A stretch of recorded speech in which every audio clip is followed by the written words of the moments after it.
기독교 역사에 있어서 중요한 성경 구절들이 몇 구절들이 있습니다. 교회를 시작하시겠다라고 말씀하셨던 베드로의 신앙 고백, 주는 그리스도시요 살아계신 하나님의 아들이십니다 라고 하는 그 고백을 듣고 예수님께서 이 반석 위에 내가 교회를 세우겠다라고 하시면서 교회가 시작되어집니다. 또 하나 중요한 말씀이 있는데 그것이 오늘 함께 읽은 16절에 있는 말씀이세요. 하나님이 세상을 이처럼 사랑하사 독생자를 주셨으니 이는 그를 믿는 자마다 멸망하지 않고 영생을 얻게 하려 하심이라. 이 예수님의 말씀은 니고데모라고 하는 바리새인 중에 바리새인이라 할 수 있는, 그리고 산헤드린 공의회라고 하는 이스라엘의 최고의 어떤 의결 기구에 속해져 있는 그 공의회 회원 중에 한 사람, 유대인의 지도자로 불려지는 이 니고데모와의 대화 속에서 주님께서 해주신 말씀인 겁니다. 지난주에도 잠깐 살펴봤었는데 예수님에 대해서 대적하는 그런 마음, 반감이 있는 사람이 바로 이 바리새인이라는 사람들, 그리고 유대인의 지도자들이다라는 거지요. 그런데 그 니고데모라고 하는 사람이 한밤중에 예수님을 찾아왔다는 겁니다. 그리고 그 대화 중에서 하나님께서 이 세상을 너무너무 사랑하신다라고 하시는 사실을 알려주면서 거기서부터 하나님의 나라가 시작되는 것이다 라고 하는 놀라운 말씀을 이 니고데모에게 들려주고 있다라는 거예요. 이 니고데모라고 하는 유대인의 지도자가 한밤중에 예수님을 찾아오고 있는 이유가 있었습니다. 그것은 자신의 나라 이스라엘이 로마라고 하는 대제국의 속국으로서 이제 모든 자유를 박탈당하고 정치도 경제도 로마에 의해서 이끌려 가야 되는 그런 암담한 그런 나라의 모습이 되어진 것. 그래서 그것으로 인해서 하나님 앞에 간절히 기도하면서 이 땅에 속히 메시아를 보내주셔서 우리 이스라엘을 구원해 달라라고 하는 그런 간절함을 담고 있었던 그의 그 마음이 이제 예수님을 찾아오게 했다라는 것입니다. 다윗의 나라로 이제 연결되어지고 그래서 하나님께서 친히 다스려 가시는 이스라엘이라고 하는 그 자부심을 가지고 있었던 그 나라가 안타깝게도 로마라고 하는 대제국의 속국으로 이제 나아가게 된 그 모습을 바라보면서 이스라엘의 자유, 이스라엘의 독립, 이스라엘 땅에 평화가 가득하기를 그렇게 대망하는 마음, 그리고 그 이스라엘이 모든 불의와 악함이 다 사라지고 공의와 정의 그리고 진실과 진리가 가득한 나라가 되어지기를 원하는 그런 간절한 소원을 담아서 예수님을 찾아온다라는 것입니다. 지금 이 나라는 이대로는 안 된다, 이렇게는 안 되겠다라고 하는 그런 간절함과 그런 애끓음을 가지고 예수님을 찾아오고 있는 것이지요. 왜냐하면 예수님께서 행하시고 있는 그 놀라운 표적을 보니까 이것은 그냥 보통 사람이 행할 수 있는 일이 아니라 어쩌다 행해지는 일들이 아니라 하나님께서 특별히 보여주시고자 하시는 그런 놀라운 일이다라고 하는 것을 이 니고데모가 깨달았다라는 겁니다. 그래서 예수님께서 보여주시는 그 표적을 보고 예수님께서 메시아이신가라고 하는 그 모습을 확인하기 위해서 한밤중에 은밀하게 예수님을 찾아오고 있다는 거예요. 그런데 그런 마음을 예수님께서는 다 알고 계시는 분이십니다. 그래서 그 니고데모의 그런 간절한 마음, 애끓는 마음, 이스라엘 자신의 나라를 사랑하는 그 마음을 아시고 그에게 그 모든 것의 해결책이 무엇인지를 그에게 들려주고 계시는 거예요. 그것이 오늘 함께 읽은 본문에 있는 말씀의 내용이 되는 겁니다. 오늘 말씀을 통해서 우리가 하나님께서 이 니고데모라고 하는 그런 마음을 갖고 있는, 어쩌면 이 시대의 교회 우리 성도들에게 들려주시고자 하시는 그런 하나님의 말씀 메시지가 있겠다라는 것, 그것이 무엇인지 오늘 살펴보도록 하고자 합니다. 먼저 첫째로 오늘 말씀을 통해서 우리에게 알려주시고자 하시는 메시지는요, 하나님께서는 여전히 우리를 사랑하신다라는 겁니다. 하나님께서는 여전히 우리를 사랑하신다. 이것을 오늘 말씀에서는 하나님께서 세상을 이처럼 사랑하사라고 하는 구절로 말씀해 주고 계세요. 하나님께서는 여전히 우리를 사랑해 주고 계십니다. 여전히.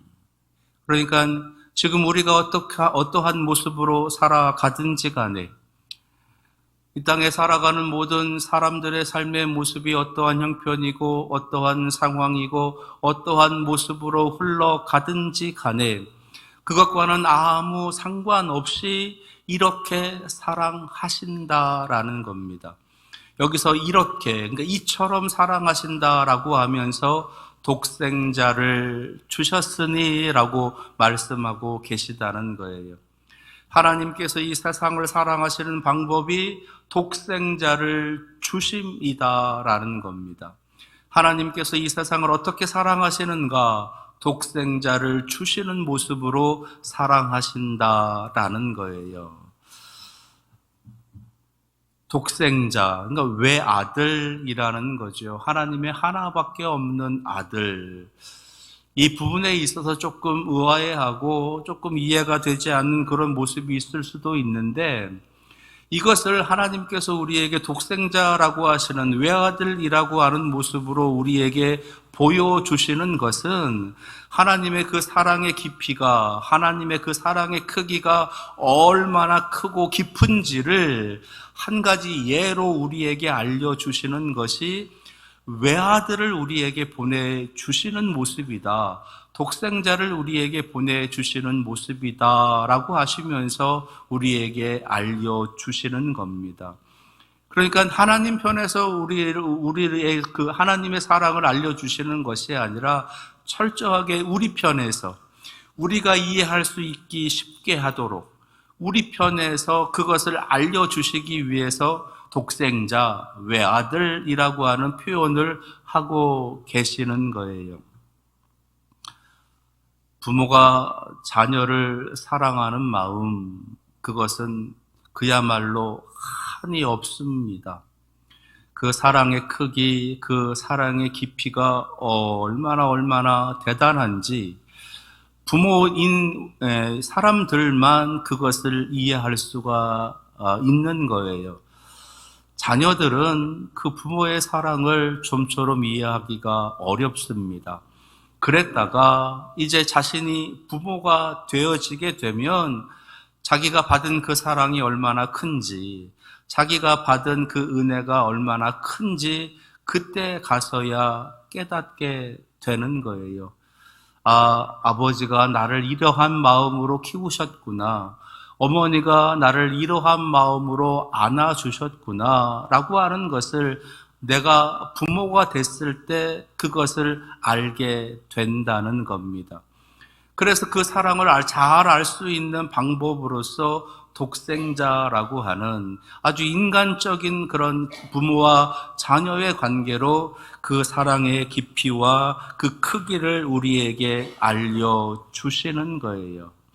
그렇게 그 아들을 주실 만큼, 그 아들과 우리를 바꾸실 만큼 우리를 사랑하신다. 우리를 사랑하신다. 그 아들이 어떤 모습이든지, 그 딸이 어떠한 형편에 처해져 있든지, 그 아들이 어떻게 살아가든지, 그 딸이 어떤 모습으로 살아가든지 아무 상관없이 그냥 한없는 사랑으로 부모가 자녀를 사랑하는 것처럼 하나님께서 우리를 사랑하신다라는 것을 보여주시는 거예요. 때로는 어머니의 뜻에, 아버지의 뜻에 맞지 않는 삶을 살아가기도 합니다. 아버지의 마음을 아프게 하기도 하고, 어머니 가슴에 못을 박는 일을 하기도 하고, 아버지의 뜻에, 어머니의 말씀에 제대로 따르지 않으면서 아버지의 눈에서 눈물을 흘리기도 하고, 어머니 가슴에 멍이 들게끔 하기도 하는 그러한 서운함과 그러한 나쁜 일들을 행하며 살아가기도 합니다. 그런데 그럼에도 불구하고 아버지와 어머님은 자녀를 사랑한다는 거지요. 그것처럼 하나님께서도 우리를 그렇게 사랑하신다라는 것이에요. 그런 의미에서 독생자를, 그 아들을 우리에게 보내주셨다라는 겁니다. 오늘 하나님께서 다시 한번 우리에게 그 사랑을 알려주십니다. 내가 내 아들을 너희에게 보낼 만큼 내가 너희들을 사랑하고 있다라고 하시는, 하나님이 이 세상을 이처럼 사랑하사 오늘 그 사랑을 다시 한번 여러분들 확인할 수 있기를 바랍니다. 오늘 말씀을 통해서 우리에게 또한 들려주시고자 하시는 메시지는요, 이 세상은 이미 심판을 받고 있다는 것입니다. 이 세상은 이미 심판을 받고 있다는 거예요. 무슨 말이냐? 이 세상이 계속해서 나쁘게 죄를 짓고 나쁘게 범죄하고 악을 행하기 때문에 결국은 하나님께서 이 세상을 심판할 수밖에 없다라고 하시는 그 말씀이 아니라, 우리가 살아가는 이 세상은 하나님의 심판하심을 받고 가고 있는 중이다라는 거예요. 무슨 말씀이냐 하면, 아담과 하와라고 하는 인류의 조상이라고 하는 그 사람으로 인해서 이 땅에 죄가 시작이 되어졌습니다. 이미 시작되었어요. 그래서 그 죄에 대한 결과로 이 땅에 태어나는 모든 사람들은 다 죽음을 맞게 돼요. 그 누구도 그 죽음을 벗어날 수가 없습니다. 모든 사람들은 다 죽어요. 그것이 하나님의 심판인 겁니다. 그러니까 사람이 죽는다는 것은 하나님의 심판 아래에 있다라는 거지요. 이 땅에 살아가는 모든 사람들은 죽음을 맞이하기 때문에 하나님의 심판 속에 있다라는 겁니다. 그러니까 하나님의 심판은 계속되고 있는 거예요. 우리가 살고 있는 이 세상은 하나님의 심판 가운데 있다라는 겁니다. 그 속에 살아가는 우리가 더 악하고 더 더럽고 더 끔찍한 죄를 짓기 때문에 하나님의 심판을 받는다, 그것이 아니라 우리가 살고 있는 그 세상은 결국은 죽음을 향해 가는 그러한 죄 가운데 살아갈 수밖에 없다라고 하는 것을 우리에게 보여주시는 거예요.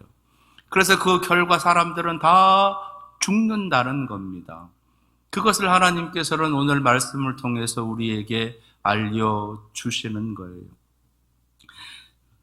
이 세상 가운데 살아가면서 우리의 힘으로, 우리의 능으로, 우리의 다른 모습으로 우리가 그 죄에서 벗어날 수 있는 것이 아니라는 겁니다.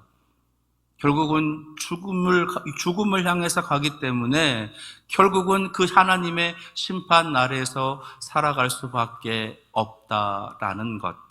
그것을 오늘 말씀을 통해서 하나님께서는 우리에게 알려주고 계시는 거예요. 그러시면서 또 한 가지 우리에게 알려주시는 것은 그러면 방법이 없느냐? 아니라는 겁니다. 방법이 있다는 거예요. 그 방법이 뭐냐? 바로 독생자 예수 그리스도를 믿는 믿음이라는 거예요. 하나님이 세상을 이처럼 사랑하셨다라고 하시는 그 사랑의 방법, 예수 그리스도를 믿기만 하면이라고 하는 그 믿음의 방법으로 이제 우리가 구원을 받을 수 있게 됐다라는 것. 그것을 오늘 말씀에서 우리에게 알려주시는 겁니다. 율법이나 어떤 우리의 공로나 우리의 어떤 선행이나 우리의 힘이나 우리의 돈으로 우리가 구원을 받는 것이 아니라 그 아들 예수 그리스도를 믿는 그 믿음 하나로 우리가 구원을 받는다라는 것을 오늘 말씀에서 우리에게 알려주시는 거예요. 그 아들 예수 그리스도를 믿기만 하면 우리가 이제는 죽음이 아닌 영생의 영광을 얻게 될 수 있다라는 것을 말씀해 주고 계시는 겁니다. 근데 안타까운 것은 자꾸 우리가 무언가를 하려고 해요. 그냥 예수님을 믿기만 하면 된다라고 하나님께서는 말씀하시는데 정말 예수님만 믿기만 하면 되는 겁니까? 라고 의문을 품고 뭔가 다른 방법이 있을 거야. 뭔가 다르게 우리가 해야 될 거야 라고 자꾸만 우리들 스스로가 고집을 부린다는 거예요. 그러면서 우리들 나름대로의 뭔가 다른 것을 자꾸만 만들어 놓으려고 합니다. 그래서 어떤 법을 만들어 놓고 윤리를 만들어 놓고 도덕을 만들어 놓고 규칙을 만들어 놓고 때로는 자신이 가지고 있는 지혜, 자신이 가지고 있는 지식, 자신이 가지고 있는 어떤 물질, 자신이 가지고 있는 권력, 힘 그런 것들을 통해서 자신 스스로가 어떤 구원을 이루려고 하는 모습을 자꾸만 고집을 부리면서 나아간다는 거예요. 근데 하나님은 그게 아니라는 겁니다. 인간의 힘으로는 그것을 얻을 수 없다는 거예요. 그게 하나님의 방법인 것이에요. 하나님께서 정해놓으신 방법은 그러한 세상적인 인간적인 방법이 아니라 그냥 믿음만 가지고 가면 된다라는 것, 그것을 말씀해 주시는 거예요. 다시 한번 오늘 여러분들에게 예수 그리스도에 대한 그 믿음, 예수 그리스도는 하나님의 아들이시고 우리를 구원할 구원자이십니다라고 하시는 그 믿음을 다시 한번 재확인할 수 있는 여러분들 되시기를 바랍니다. 그래야 그 다음으로 넘어갈 수가 있어요. 그게 뭐냐? 오늘 말씀을 통해서 우리에게 알려주시고자 하시는 메시지 마지막은요, 그런 믿음을 가지고 살아가는 자가 이 땅에서 진실되게 살아가고 그 진실되게 살아가는 우리들을 통해서 하나님의 나라가 확장되어져 간다는 겁니다. 예수 그리스도에 대한 그 믿음을 가진 자들이 결국은 진실되게 살아가고 그 진실되게 살아가는 우리를 통해서 하나님의 나라가 확장되어져 간다라는 것, 그것을 오늘 말씀에서 우리에게 알려주시는 거예요.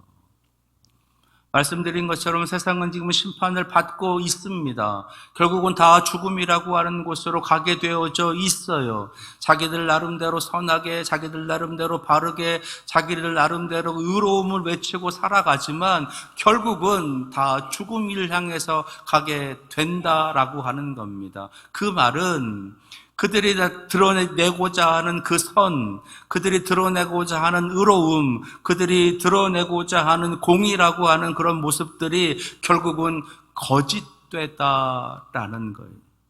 거짓되다.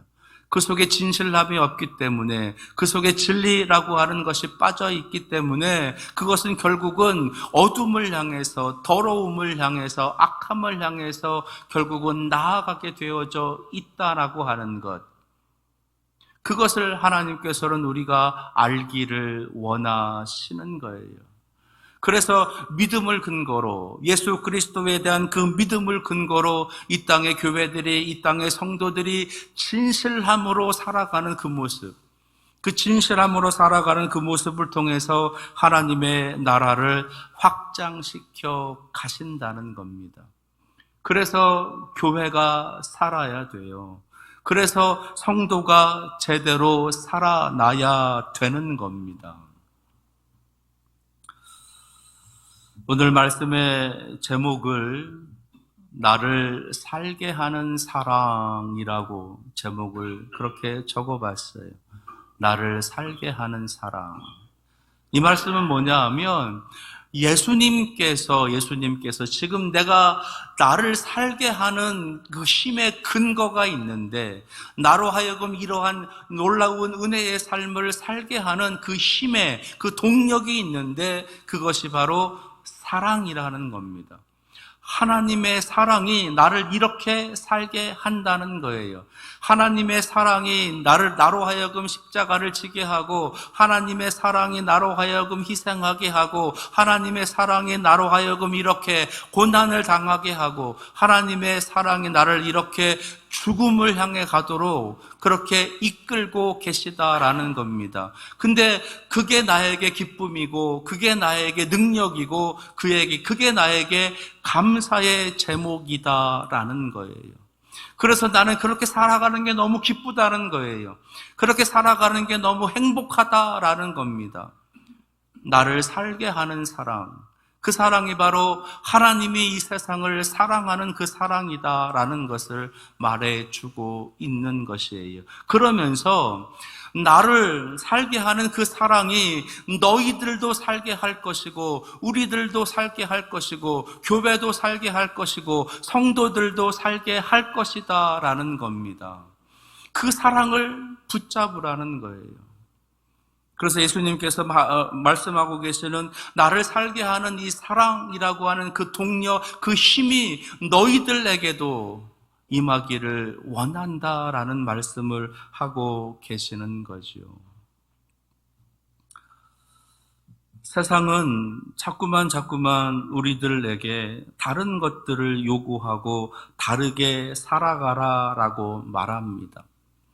이미 심판을 받은 이 세상은 계속해서 우리를 유혹하는데 진실을 외면하면서 살아가라고 해요. 현실과 타협하면서 살아가라고 합니다. 조금은 거짓되게 살아도 괜찮다라고 유혹을 해요. 한 번쯤은 그럴 수 있지 않느냐라고 하면서 우리로 하여금 진실에서 멀어지게 하고 거짓되게 살아가도록 자꾸만 우리를 유혹한다라는 거지요. 적당하게 대충 그렇게 살아가도 괜찮다라고 하는 것입니다.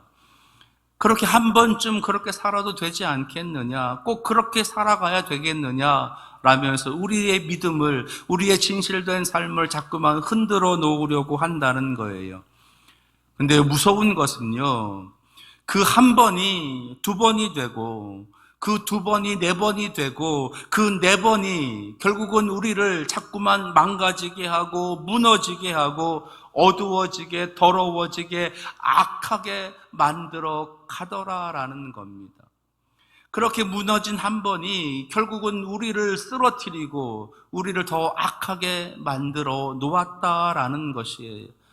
그것이 지금 이 세상을 살아가고 있는 이 인류의 역사, 온 세상의 역사의 모습인 것이에요. 정의를 가장해서, 공의를 가장해서, 진실을 가장해서, 선함을 가장해서, 평화를 가장해서 자꾸만 우리를 더 무너지게 하고 어두워지게 하고 더럽게 하고 악하게 만들어 놓았다는 거예요. 그 시작이 한 번 그렇게 해도 괜찮아. 한 번은 거짓말해도 괜찮아. 한 번은 속이고 살아도 괜찮아. 그 정도는 누구나 다 하는 일이야. 그러니 괜찮아. 라고 하는 이런 속삭임을 우리에게 들려주면서 우리로 하여금 그렇게 세상과 그리고 이 현실과 타협하게 한다는 겁니다.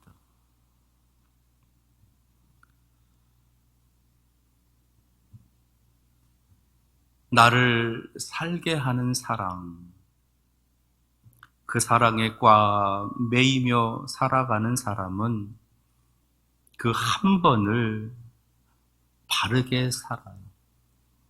그 한 번을 진실되게 살아가는 겁니다.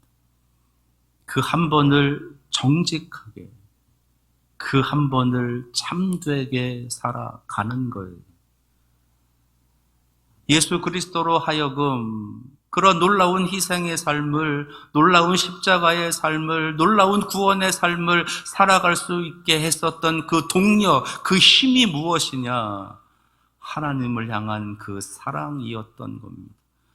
나를 살게 하는 그 사랑이 한 번도 넘어지지 않도록, 한 번도 쓰러지지 않도록 붙잡아 주었다는 거예요. 우리도 마찬가지예요. 교회도 마찬가지고 우리 성도들도 마찬가지인 겁니다. 교회가 살 수 있는 힘, 우리 성도들이 성도로 살아갈 수 있는 그 힘, 그것은 하나님의 사랑인 것이에요. 그래서 예수님처럼 나를 살게 하는 그 사랑이 우리 교회를 살게 합니다. 그 사랑이 나를 살게 합니다. 나를 살게 하는 사랑이 바로 그 사랑입니다. 라고 우리가 고백하면서 나아가야 되는 것이지요. 오늘 그 사랑을 다시 한번 확인할 수 있기를 바랍니다. 그리고 그 사랑 앞에 나 또한 주님처럼 나도 그 하나님의 사랑으로 살아가겠습니다. 우리 교회도 그 사랑으로 나아가겠습니다. 그렇게 결단하고 기도하며 나아가시는 우리 문익교회와 이곳에 참석하신 우리 온 성도들 여러분들 다 되시기를 축원합니다. 기도하겠습니다. 나를 살게 하는 것은 하나님의 사랑입니다.